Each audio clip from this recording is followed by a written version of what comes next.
শান্তিনিকেতন চত্বরে জলে ডোবাকে কেন্দ্র করে চাঞ্চল্য। শান্তিনিকেতন এলাকায় একটি পুকুরে এক ব্যক্তিকে জলে ভাসতে দেখা যায়। তড়িঘড়ি এলাকায় চাঞ্চল্য ছড়িয়ে পড়ে। সবার ধারণা হয়তো জলে ডুবে কেউ মারা গেছে। সঙ্গে সঙ্গে খবর দেওয়া হয় পুলিশ প্রশাসনকে। পুলিশ প্রশাসনের সহযোগিতায় জলে ডোবা ব্যক্তিকে তোলা হয় মৃত বলে। জলে তোলার পর দেখা যায় ওই ব্যক্তি জীবিত।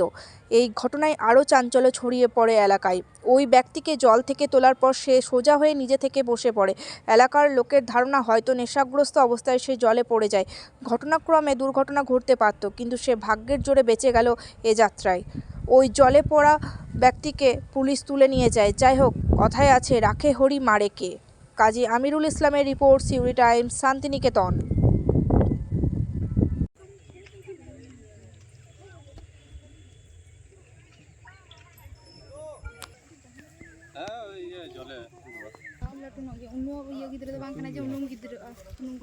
বললাম এখানে আমার লেবারগুলো কাজ করছিল, আমি 2 নম্বর ওয়ার্ডের সুপারভাইজার।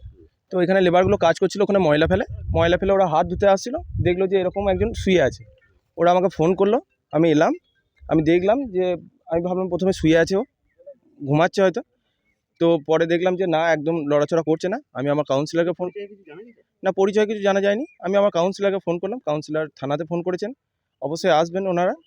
আর এখানে এখনও চেনা যায়নি, এখানে অনেক লোক আছেন, সবাই ছবি তুলে পাঠাচ্ছেন চারিদিকে, যদি চিনতে পারা যায় কেউ হয় আশেপাশে। Thank you.